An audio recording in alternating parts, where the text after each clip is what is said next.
los ventrículos laterales, lo que vemos aquí arriba es un ratito, una flecha negra. Cuerpo calloso, que de él abajo se desprende el septum pellucidum. Aquí más abajo estaría nuestro fornix, que en este corte no se ve. A los lados, por debajo de los ventrículos laterales, tenemos el tálamo. Entre ambos tálamos tenemos al tercer ventrículo, que es un ventrículo realmente más pequeño que los laterales. ¿Ok? Y ya aquí abajo tengo el quiasma óptico, ¿verdad? Esto está cortado más hacia anterior. ¿Mm? Lateralmente, los núcleos de la base se relacionan con la ínsula, ¿verdad? Que están separados de él también por sustancia blanca. Vamos a ver después cuáles son esos. Y ese es un parámetro importante porque de ahí se ha demostrado que la ínsula tiene una relación directa, vamos a decirle, con estos núcleos. Por eso se cree y se ha demostrado que la ínsula tiene funciones mixtas porque participa tanto en funciones motoras como también en funciones de la emoción, del sistema hipocampal, o sea, del sistema límbico. Nosotros en la práctica, justamente hicimos un trabajo no hace mucho, hicimos comparaciones de todos los pacientes que tenían, por ejemplo, tumores en la ínsula.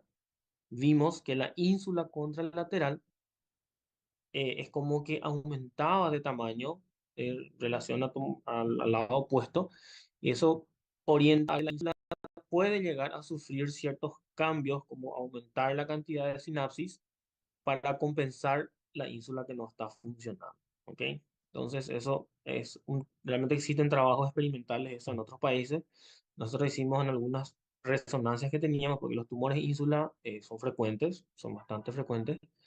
Y entonces estuvimos viendo que sí, realmente se cumple. Es un trabajo todavía no terminado, pero sí, cada día más le estamos conociendo un poco más a la ínsula.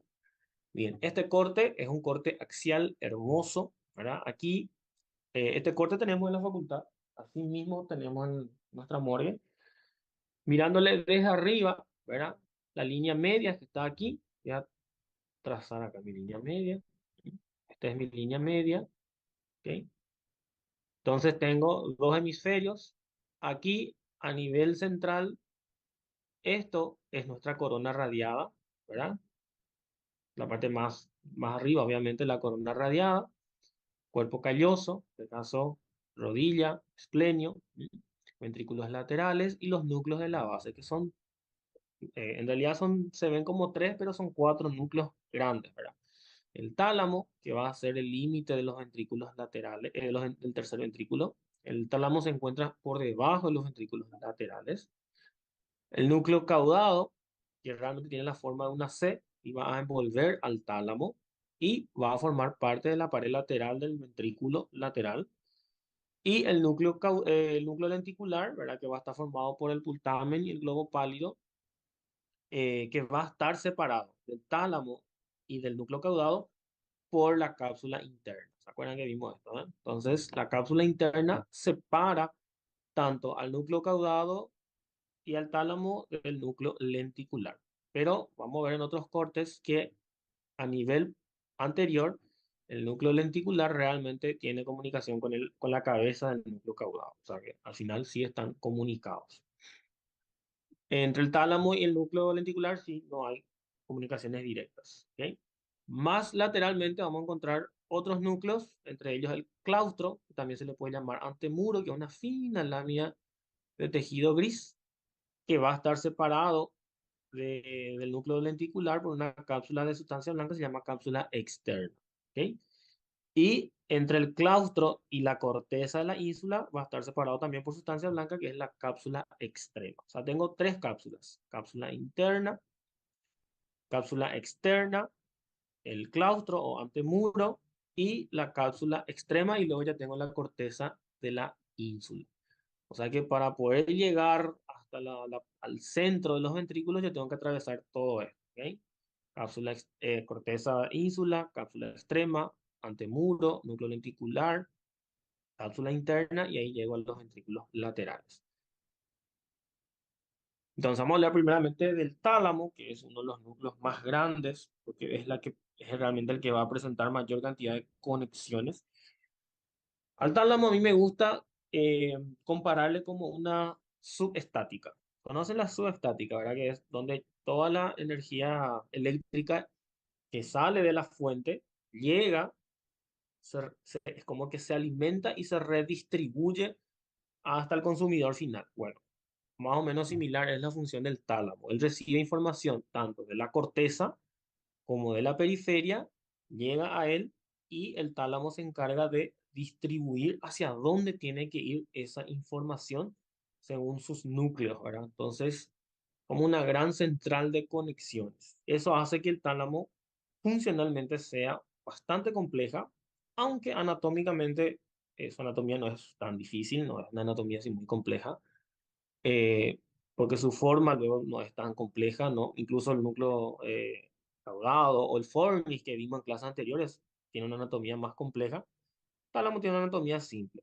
Entonces, el tálamo, que es una estructura bilateral, que existe una a cada lado, o sea que en los campos se pueden marcar izquierdo o derecho, se encuentran lateralmente al tercer ventrículo. Aquí, justamente esto es mi tálamo. O sea que esta cavidad ya es el tercer ventrículo y se encuentra debajo de los ventrículos laterales. En esta imagen, me parece muy linda, esto que está aquí abajo es un tálamo, ¿ok? Y arriba está el núcleo caudado. El núcleo caudado envuelve al tálamo y lo envuelve tanto anterior, arriba y hacia atrás. O sea que le envuelve casi por completo al tálamo. Solamente no le envuelve en la parte inferior. Hacia adelante, el tálamo se extiende hasta el foramen de Monro, que de hecho él va a formar el límite del foramen de Monro, ¿verdad? Junto con el pilar anterior del fornix. Y hacia atrás, el tálamo, hacia atrás realmente se extiende un poquito más y tiene una pequeña proyección hacia la cisterna cuadrigeminal, de hecho que va a formar parte de la región pineal que se llama el pulvinar del tálamo, que es la parte más posterior.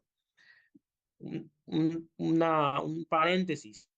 Me gustaría, si a alguien le interesa realmente los temas del neuro, se podría presentar en el Congreso, por ejemplo, la anatomía del foramen de Monro aplicada a la neuroendoscopía. Y yo les puedo pasar imágenes tanto de resonancia, cuando se le evalúa al Monro, y también las imágenes de las cirugías, y una disección anatómica. Entonces tienen tres imágenes y describen la importancia de esa estructura. Un tema que les tiro por ahí si les interesa, porque me parece un tema que es interesante de hablar porque tiene un enfoque anatómico y un enfoque quirúrgico y funcional, más que nada. Bien, volviendo. Entonces, el tálamo está aquí, ¿verdad? Estos son los tálamos. Ellos se encuentran lateralmente al tercer ventrículo. Este es el tercer ventrículo. El tercer ventrículo es una cavidad lineal, es finita el tercer ventrículo. Los ventrículos laterales sí son mucho más extensos y eso, obviamente, tenemos una clase entera que vamos a hablar de los ventrículos laterales. Entonces, el tercer ventrículo tiene una forma oval, como ya dijimos, hacia adelante se extiende hasta el foramen de Monro y hacia atrás se extiende hasta la cisterna cuadrigeminal, hasta la región pineal, ¿verdad? Específicamente donde se le llama la región pulvinar, ¿verdad? Que es la región más posterior. Este que ven aquí arriba, este es ¿cómo le digo?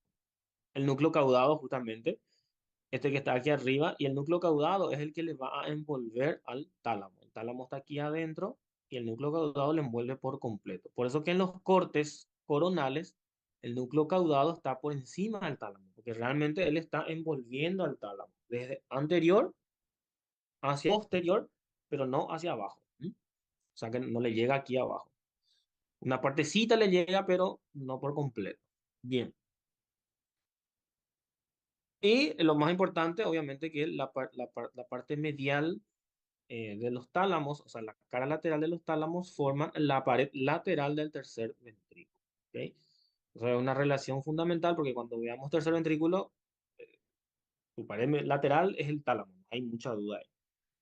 Y un poco del hipotálamo que vamos a ir viendo después. Entonces, aquí viene la parte funcional más que nada, porque anatómicamente esto yo no puedo ver en una cirugía o no puedo ver en una disección cadavérica, es muy difícil de ver esto, que son los núcleos talámicos. Esto es más que nada para la parte funcional, pero podemos distribuir o dividir al tálamo en tres partes, así hablando a grandes rasgos, una porción anterior, una porción medial y una porción lateral.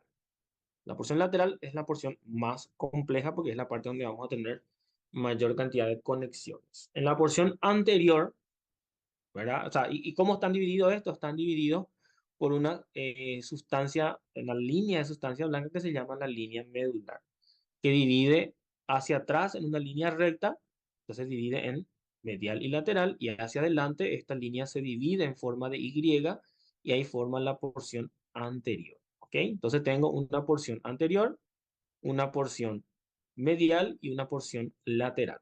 La porción lateral otra vez se va a dividir en una porción dorsal, que sería la parte superior, y una porción ventral, que sería la parte inferior. Más que nada por la disposición se le habla en dorsal y ventral, ya que no están totalmente horizontales los tálamos, sino que están levemente inclinados. Entonces, en la porción anterior, que justamente aquí vemos el núcleo anterior del tálamo, va a tener una función principalmente del sistema límbico, porque tiene conexiones con el hipotálamo y con el giro del cíngulo, que acuérdense que el giro del cíngulo es fibras de... ¿Qué fibra de asociación? ¿Qué? Ah, ya dije ya, fibra de asociación. Es una fibra de asociación entre ventrículos, que están relacionadas con el sistema límbico porque ahí nomás está nuestro hipocampo. Entonces, sus funciones están relacionadas principalmente a la parte emocional. ¿Ok? En la porción medial, ¿verdad? La función así no es tan, vamos a decir, tan bien estudiada, vamos a decirle como tal, pero tiene conexiones principalmente sensitivas, o sea que tiene conexiones con la corteza sensorial, no con la sensitiva primaria en sí, pero sí con las áreas relacionadas cerca de ella. Entonces recibe cierta información sensitiva, tanto somática como visceral. Aquí la diferencia está en los receptores, ¿ok? La somática es la sensibilidad que se hace consciente y la visceral es la sensibilidad interna de esos órganos, ¿verdad? Y la olfatoria. Y tiene también conexiones con el sistema límbico, entonces es como que, por ejemplo, sentir una superficie, la madera, pues, una superficie lisa, entonces él hace conexiones con el sistema límbico, con la memoria y todo más, y yo por el tacto puedo determinar qué tipo de sustancia estoy tocando, si es vidrio, si es metal, o sea, a eso hablamos de las conexiones que hace. La porción lateral es la porción más, vamos a decirle, más bien estudiada y la más compleja, porque es la que tiene mayor cantidad de núcleos que van a estar conectados con distintas vías. Y de hecho que le divide, como le dije, una porción dorsal y una porción ventral. En la parte dorsal, ¿m? Vamos a tener los núcleos laterales dorsal, el núcleo lateral posterior y esta porción final que es lo que conocemos como el pulvinar del tálamo. Puede ser que el pulvinar del tálamo es el que se va a proyectar hacia la región pineal y va a formar parte del límite de la región pineal y genera conexiones entre los lóbulos occipital, parietal y temporal. ¿Ok? En la parte ventral, que sería la parte inferior, tenemos la mayor cantidad de núcleos con la mayor cantidad de conexiones que van, conexiones hacia la corteza y conexiones que vienen desde los núcleos más basales, como los núcleos del mesencéfalo. Entre ellos, en el núcleo anterior ventral justamente tiene conexiones con los núcleos del mesencéfalo, con la sustancia negra, ¿verdad? Hacia abajo y hacia arriba con el cuerpo estriado. Y acuérdense que el cuerpo estriado me refiero con núcleo caudado y núcleo lenticular. Y esta porción es la que tiene comunicación con la corteza premotora, o sea, que es la parte prefrontal. Aquí ya tenemos conexiones más elocuentes. Acostúmbrense a, a comprender esta palabra elocuente, porque yo uso bastante y voy a seguir usando. Cuando hablamos de elocuente, a ver, un ratito, ya.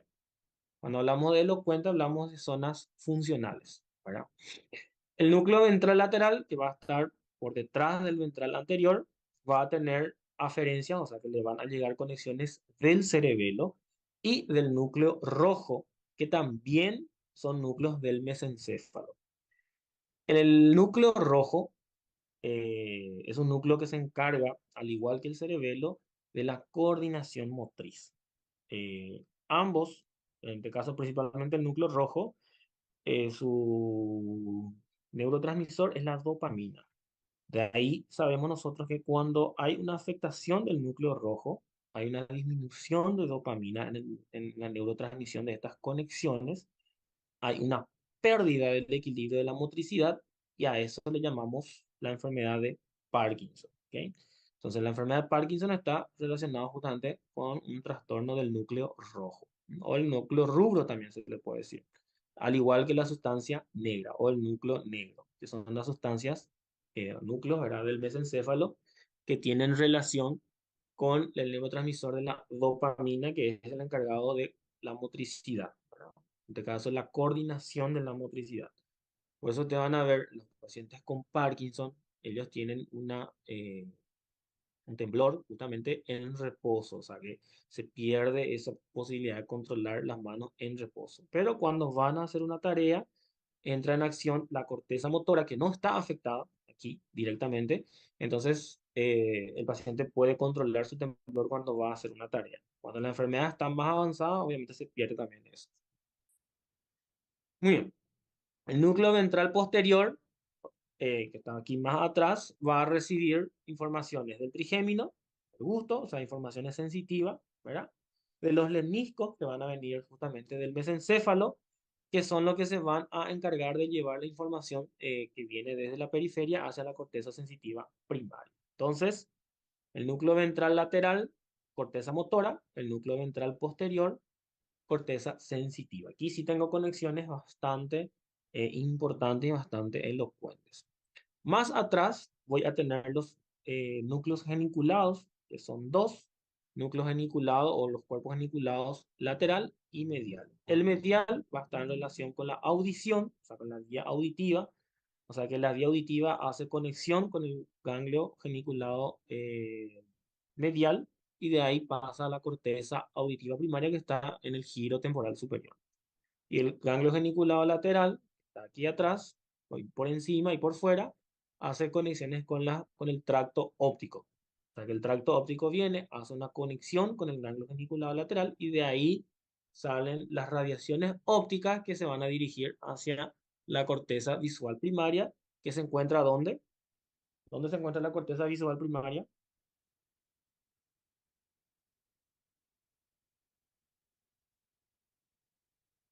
A ver,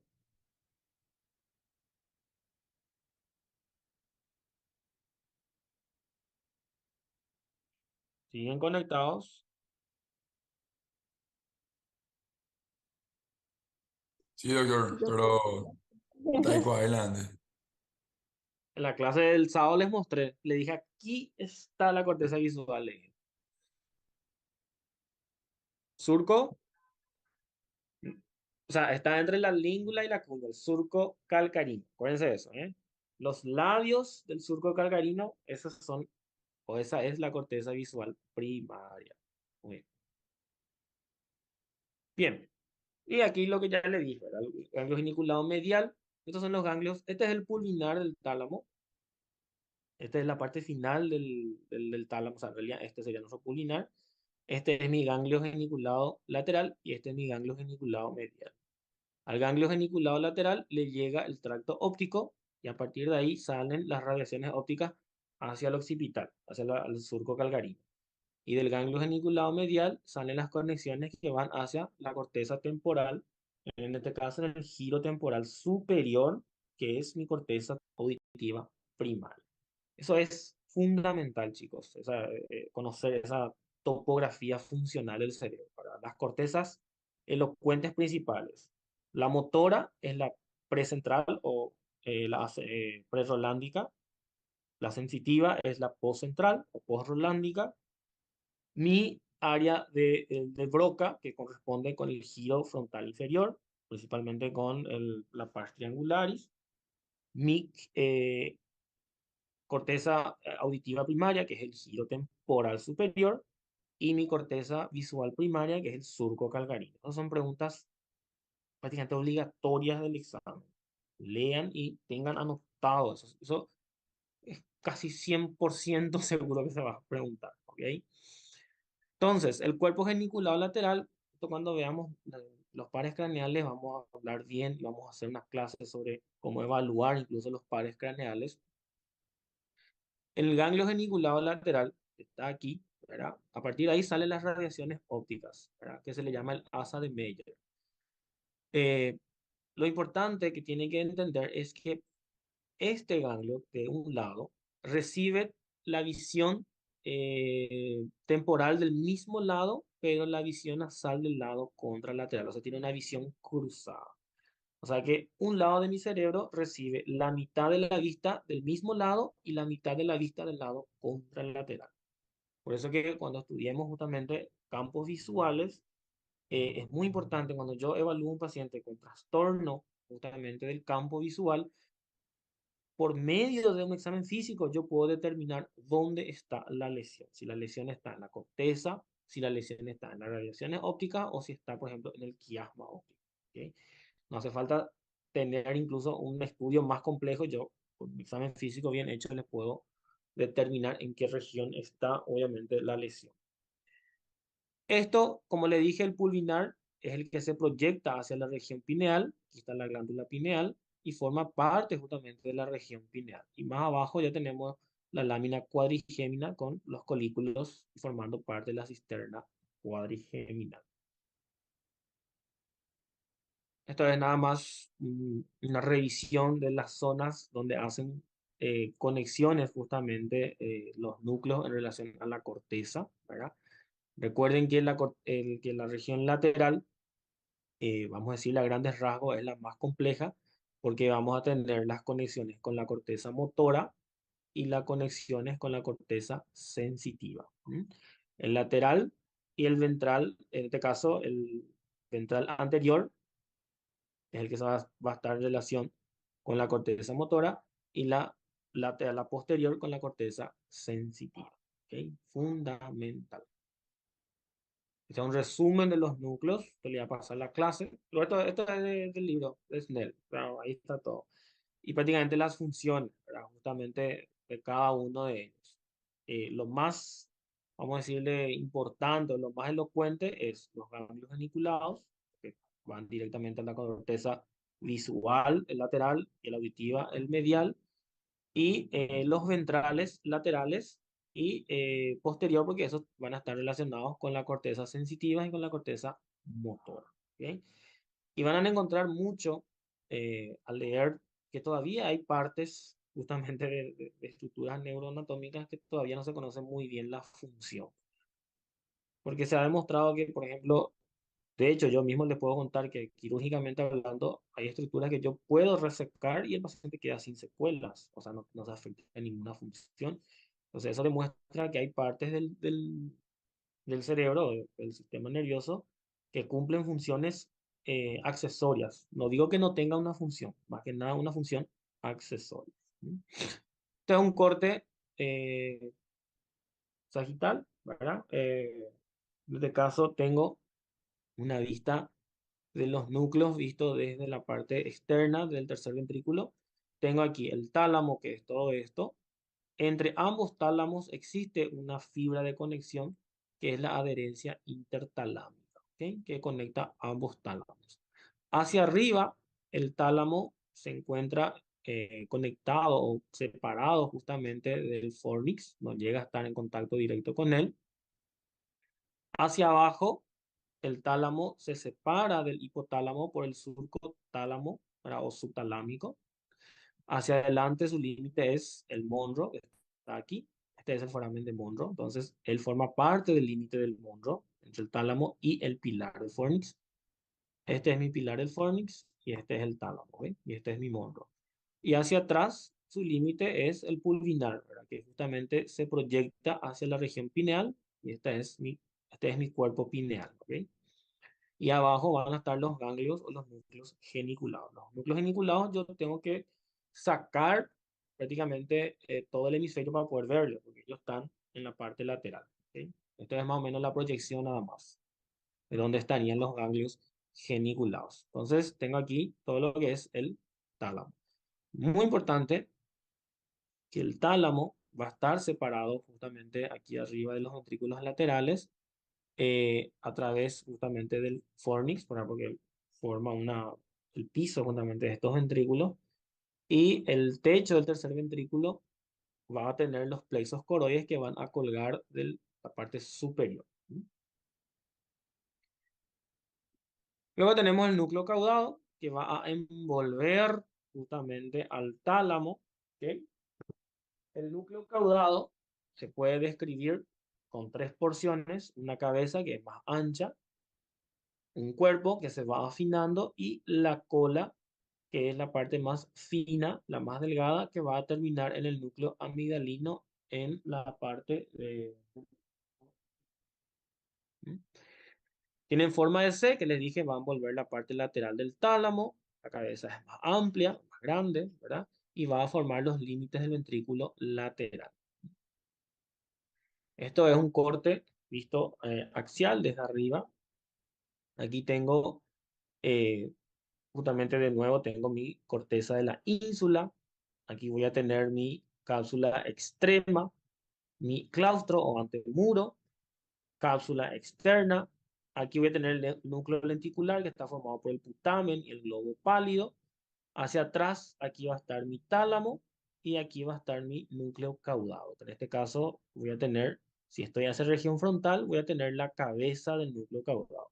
Y pueden ver que entre el núcleo caudado y el núcleo lenticular, en este punto hay conexiones. O sea que en la parte frontal, el núcleo caudado, la cabeza del núcleo caudado, tiene conexiones directas con los núcleos lenticular. ¿Ok? Este es un corte coronal. Aquí de nuevo tengo en la parte lateral a los ventrículos, tengo al núcleo caudado. Bien aquí. O sea que el núcleo caudado va a formar parte de la pared lateral de los ventrículos laterales. ¿Ok? Entonces voy de a poquito yo construyendo mis ventrículos. Entonces lateralmente voy a tener el núcleo caudado. ¿Ok? Y hacia abajo, ¿verdad? La parte inferior es la que va a estar unida al tálamo. Aquí está el tálamo. Por eso que el núcleo caudado hacia abajo está unido al tálamo. Y más abajo ya va a estar nuestro hipotálamo. Y en la parte frontal, la cabeza va a estar unida al núcleo lenticular. Muy bien, entonces la cola es más delgada, se va afinando, ¿ok? Ella envuelve justamente al tálamo. Esto que ven aquí, esto sería mi tálamo. Voy a pintar un amarillo acá. Ahora, esto es mi tálamo, ¿ok? Y este es mi núcleo caudado, que viene acá. Viene cómo envuelve al tálamo y luego se dirige hacia abajo, donde va a terminar en el núcleo amigdalino, ¿ok? Termina en el núcleo amigdalino. Entonces, el núcleo caudado va a formar pared lateral de mi ventrículo lateral y a nivel temporal va a formar el techo del asta temporal del ventrículo lateral. ¿Ok? O sea que va cambiando su orientación. Hacia arriba es pared lateral del asta frontal del ventrículo lateral y hacia abajo y hacia atrás va a ser el techo del asta temporal del ventrículo lateral.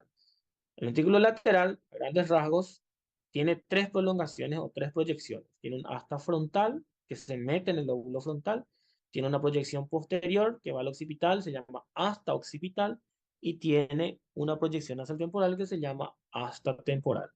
Entre ellos se encuentra el atrio, que más o menos sería en esta porción, por encima del tálamo, que es donde podemos decir que tenemos una comunicación de las tres astas. Hacia adelante, asta frontal, hacia atrás, asta occipital y hacia abajo, el asta temporal. Entonces, vamos a hablar del núcleo lenticular. Núcleo lenticular, que ustedes saben, está formado por dos núcleos realmente, solamente que tiene la forma de una lente, por eso se le llama lenticular.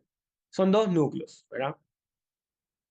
Núcleo caudal, el núcleo putamen y el núcleo globus pálido o globo pálido. ¿Ok? El núcleo lenticular hacia afuera se relaciona con la corteza de la ínsula, pero entre la corteza de la ínsula y el núcleo caudado se interpone una pequeña lámina de tejido gris, sustancia gris que se encuentra aquí, que es el claustro o antemuro. Entre el claustro y la corteza de la ínsula hay una lámina de sustancia blanca que es la cápsula extrema. Entre el claustro y el núcleo lenticular tenemos una cápsula que es la cápsula externa. ¿Ok?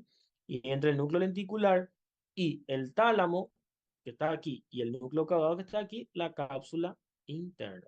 Y miren aquí como en esta imagen se ve perfectamente el puente que hay entre el tálamo, perdón, entre el núcleo lenticular y el núcleo caudado.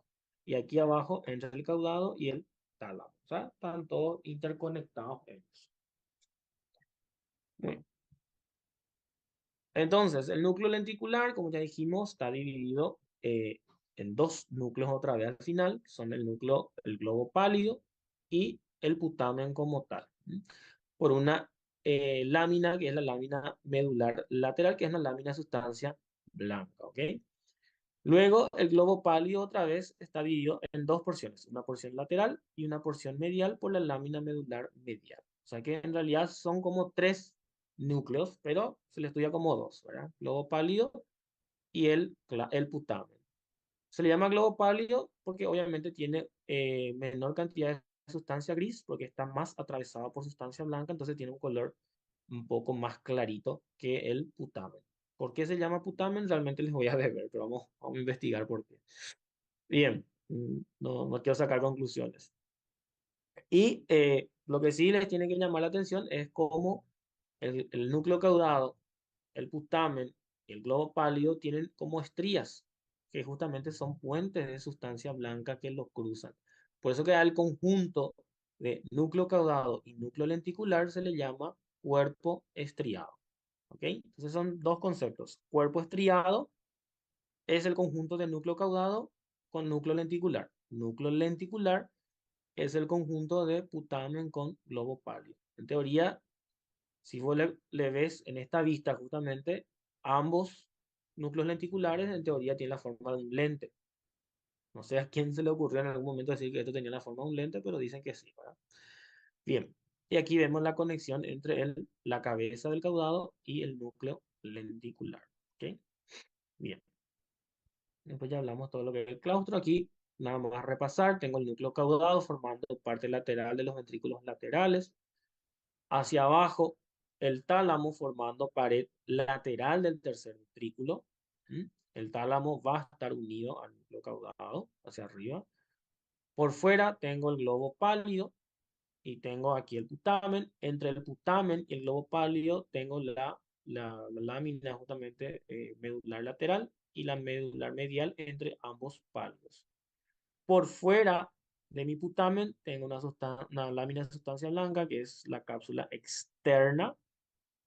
Luego tengo una lámina de sustancia gris que es el claustro o antemuro y por fuera de él y entre la corteza de la ínsula la cápsula extrema. ¿Ok?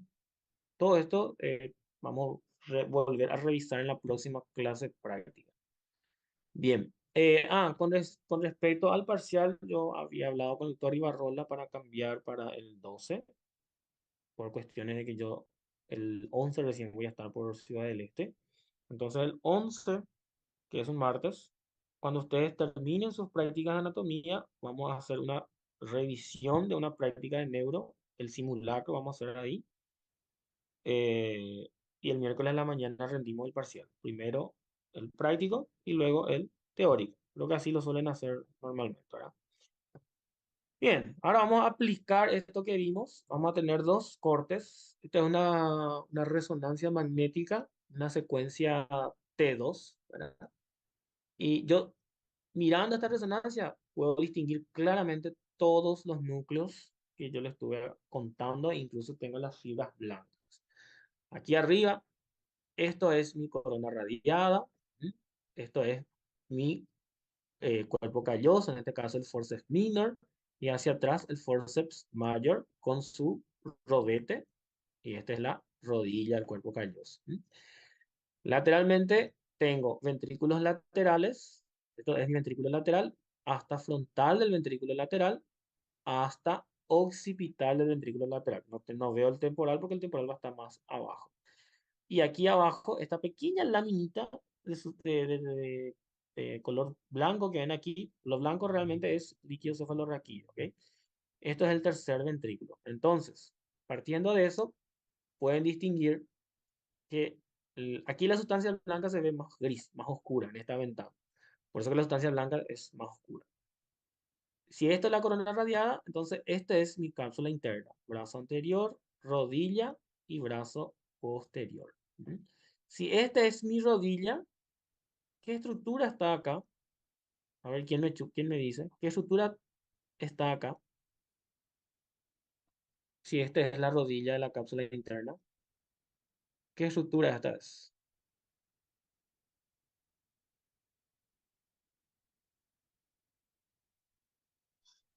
Ni idea, doctor.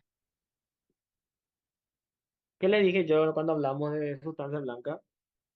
La rodilla de la cápsula interna se relaciona con qué estructura. Muy importante. Síganle nada más. Si este es el ventrículo lateral y este es el tercer ventrículo, entonces este es el foramen de Monro o el foramen interventricular. La cápsula interna se relaciona directamente con el foramen de Monro. ¿Ok? Entonces, si esto es foramen de Monro, esto es pilar anterior del fornix, lo que está aquí, y esto es mi tálamo. ¿Ok? Por eso le hablé del trabajo de presentar justamente el foramen de Monro como un tema, ¿verdad? Que es súper lindo en radiología, súper lindo en la cirugía y súper lindo en la pieza cadavérica. ¿Mm? Entonces se puede hacer una función, perdón, de los tres y tener esa visión completa. Esto que ven aquí, este es el núcleo caudado, ¿verdad? Que está en relación justamente con el ventrículo lateral. Aquí abajo, en relación al tercer ventrículo, voy a tener mi tálamo. Y esto que está por fuera de la cápsula interna va a ser mi núcleo lenticular. ¿Ok? Claro, esto Sí, es un señor. Sí, corte, señor. genial, un corte axial, pero un corte radiológico. Entonces, ustedes se dan cuenta que en la práctica se aplica todo lo que nosotros estudiamos en neuroanatomía. Todas las estructuras se aplican porque así mismo se reproduce eso. Entonces, cuando yo tengo una lesión, yo tengo que identificar qué estructuras están afectadas por anatomía. ¿Ok? Este es un corte coronal, es otra vista. Aquí tengo hacia arriba, esto es mi corona radiada. Aquí no hay duda, corona radiada. ¿Mm? Si esto es corona radiada, entonces esto es mi cápsula interna. ¿Ok? Si esto es mi cápsula interna, este es mi núcleo caudado. ¿Mm? Y esto que está aquí es mi ventrículo lateral. Pregunto a la tribuna, ¿qué estructura es esta? Está aquí.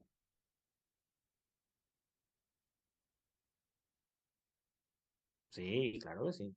Vamos a volver acá. Acá. Acá está todo mi dibujito, ¿eh? Este es hasta frontal del ventrículo lateral. ¿Mm? Aquí tengo el tálamo. Esto es el fornix. Entre el fornix y el tálamo tengo mi foramen de Monro, que va a comunicar el ventrículo lateral con el tercer ventrículo. Y lateralmente, el foramen de Monro se relaciona directamente con la rodilla de la cápsula interna. Por eso yo les dije que es muy importante en una neuroendoscopía eh, respetar justamente estos límites porque yo puedo lesionar la rodilla de la cápsula interna. Bien, aquí, entonces, ¿qué estructura está aquí central? ¿Qué estructura es esta?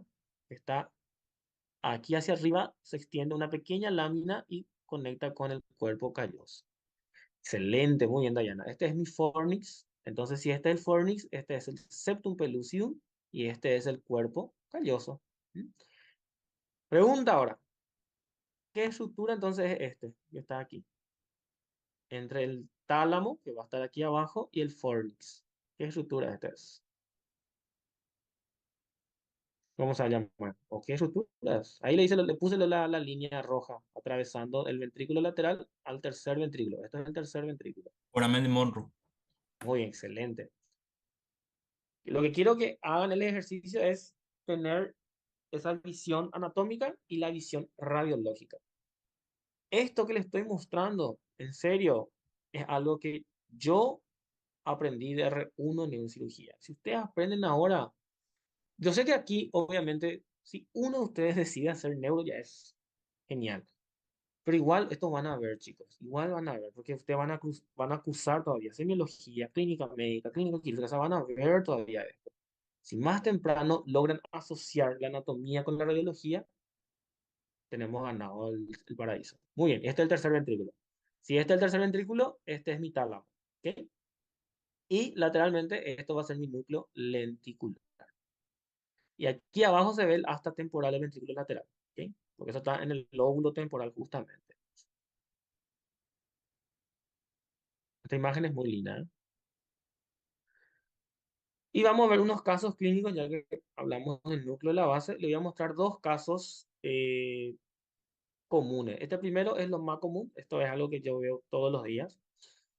Entonces, en el caso clínico tengo un paciente de sexo femenino. Estos son datos reales. 77 años, de base hipertensa.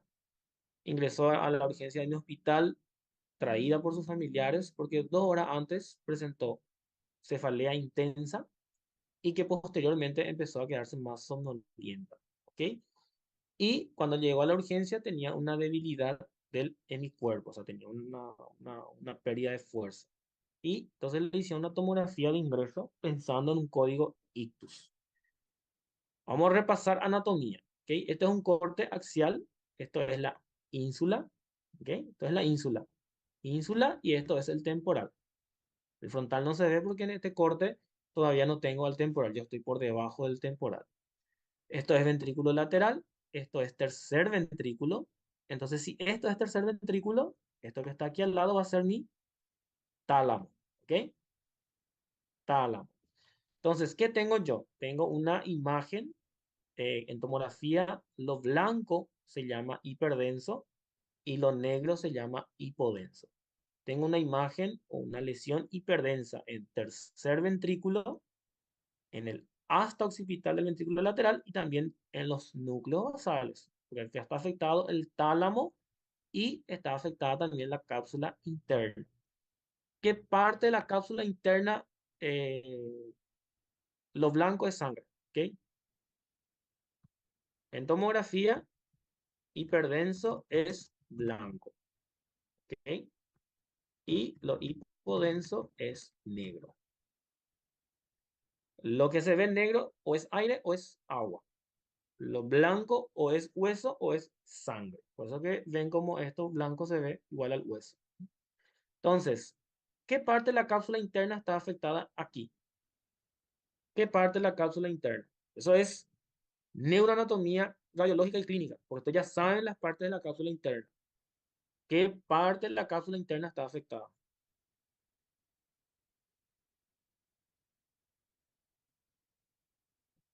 Esto es tálamo. Aquí hacia adelante va a estar el núcleo caudado, ¿verdad? Aquí va a estar el núcleo lenticular y aquí está la cápsula interna. No sería la ¿Qué rodilla, par- doctor.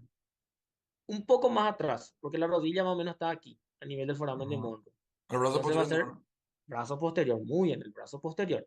Entonces, ¿qué clínica ustedes esperan encontrar en este paciente si está afectado el brazo posterior?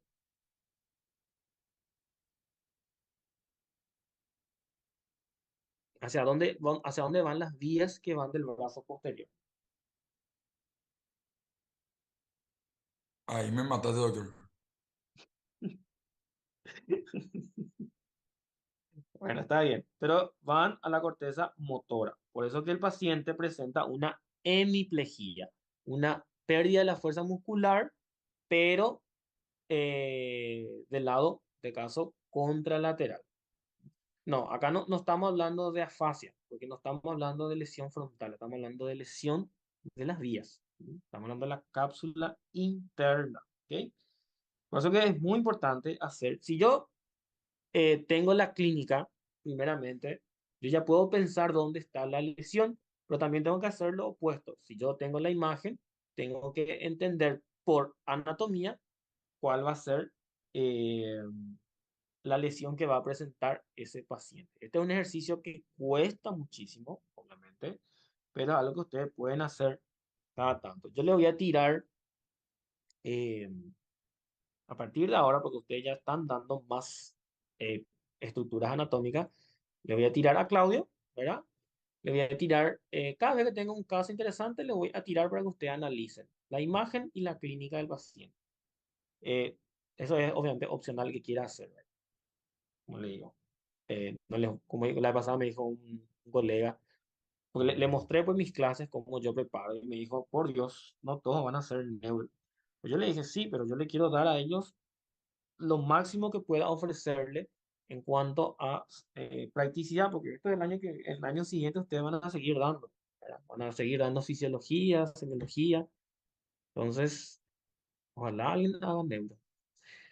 Muy bien, aquí es un caso también a nivel de los ganglios basales, pero aquí ya es algo un poco más crónico. Este es un colega médico, justamente, un paciente médico, 64 años, él es cirujano oncólogo aquí en Asunción, y como él opera, obviamente, empezó a tener pérdida de la motricidad fina, o sea, él mismo se daba cuenta que cada vez le costaba más realizar suturas profundas o cierto tipo de disecciones, ¿verdad? Consultó porque él no tenía otro tipo de trastorno, solamente trastorno en la motricidad fina. Y también tenía disartria, ¿ok? También tenía disartria. O sea que tenía dificultad. La disartria significa dificultad para articular las palabras. El paciente puede hablar, te va a decir hola, pero no te va a decir hola, te va a decir o, o la, ¿entendés? Así como cuando se le corta la señal. Entonces tiene esa dificultad para poder articular la palabra, aunque él sepa lo que él te quiera decir. ¿Mm? Entonces se hizo una resonancia también en secuencia T2, todo lo blanco es líquido, esto es ventrículo lateral, hasta frontal, atrio, hasta occipital. Tálamo, porque aquí abajo va a estar el tercer ventrículo, y los núcleos lenticulares. Tengo aquí una imagen, ¿verdad? Una lesión hiperintensa, porque en resonancia lo blanco se le llama hiperintensa. Una lesión hiperintensa que toma toda la parte basal, toma el tálamo, toma la cápsula interna y toma el núcleo lenticular. Entonces, ¿en qué topografía se encuentra la lesión? Tálamo, cápsula interna, en este caso brazo posterior, y en los núcleos lenticulares. Entonces, ¿cómo yo explico la clínica del paciente? Bueno, la motricidad fina o la pérdida de la fuerza motriz se explica porque está afectado, por un lado, el tálamo y la cápsula interna. Y la disartria se debe principalmente porque está afectado el núcleo lenticular, porque como les conté, tanto el núcleo lenticular como el tálamo tienen conexiones con el cerebelo, y el cerebelo se encarga de articular los movimientos. Hablar requiere movimiento, entonces si yo tengo dificultad para articular las palabras, evidentemente pues una pérdida de la capacidad de articular los movimientos para poder emitir las palabras. ¿Mm? No. El tartamudeo, más que nada, es un trastorno de la fonación, ¿verdad? O sea, ya es otro espectro ya de la fisiopatología. La disartria es un paciente que previamente tenía una buena fonación y eso se fue afectando, ¿verdad? Pero, como le digo, él tiene una dificultad para articular las palabras en todo momento. El que tartamudea normalmente es en situaciones de estrés, lo que a veces se le nota más. Entonces, eso explica la clínica. La disartria, justamente por las afecciones de los núcleos que controlan la motricidad, la coordinación de los movimientos, y la parte motora es por la cápsula interna. Esto es muy común. Yo veo muchísimos tumores en la región de los ganglios de la base. Y ese creo que era el último, chicos, si no me equivoco. Ok, será el último. Esto es justamente lo que les dije. Yo no me voy directamente al Congreso de Anatomía, pero voy a estar en Buenos Aires el 3 al 5 en el Congreso del CIMI. O sea que sí o sí me voy a ir. Y el día que presente su trabajo, yo voy a estar ahí en primera fila. Y vamos a tener que ganar sí o sí, chicos. ¿Eh? ¿Qué purete, Bueno, doctor? Claro chicos, que sí, ¿alguna doctor. pregunta? ¿Alguna duda? Por mi parte, no, doctor. Ok, bueno, Doctor, una esa, pregunta. Sí, Yo sé que escucho. seguro va a ser, tipo, que el libro nosotros tenemos que leer, tipo, que Obvio. el libro va a ser base para el examen. El libro base, ahora, las clases, prácticamente yo hago de varios libros, ¿verdad? Pero es como le dije la pasada el sábado. Si hay una duda en alguna respuesta, el Dr. Fretes es nuestro libro base. Y me parece un libro más práctico para leer, porque es un libro más bien, un libro bastante completo, ¿verdad? Eh, el SNEL también pueden leer, obviamente, si quieren ampliar su conocimiento, y los otros libros que yo les pasé, pero principalmente el Frete es nuestro libro base. Las clases están basadas, yo uso más que nada, uso el Roto y el Fretes, justamente para hablar el mismo idioma. Por eso que les voy a pasar las clases, porque estas clases la mayoría lo hago del Roto, ¿verdad? Que es el libro de neuroanatomía que yo uso. Ok, doctor, muchísimas gracias. Dale, genial. Perfecto, chicos, nos vemos el próximo miércoles a la Ya está, misma doctor. hora, por el mismo canal. Y obviamente cualquier cosa me avisan. Gracias chicos por Doctor, conectarse. una consulta. No, gracias a ti, Sí. doctor. Doctor. Eh, hasta los núcleos de la base sería, ¿verdad? Para la primera. Eh, sí, hasta los núcleos de la base. Hasta la clase de hoy es el primer parcial. Está bien, doctor. Dale, Muchísimas gracias. dale, dale. ¿Alguien más quería preguntar algo? Muy bien. Ya no hay una pregunta entonces. Bueno chicos, chao, chao. Que tengan un buen fin de semana. Métanle el chip agua mascada para el San Juan. Y nos vemos el próximo miércoles. Cuídense. Gracias, Chao, doctor. Chao, chao, doctor. nos vemos. Chao, Chao, doctor. chao.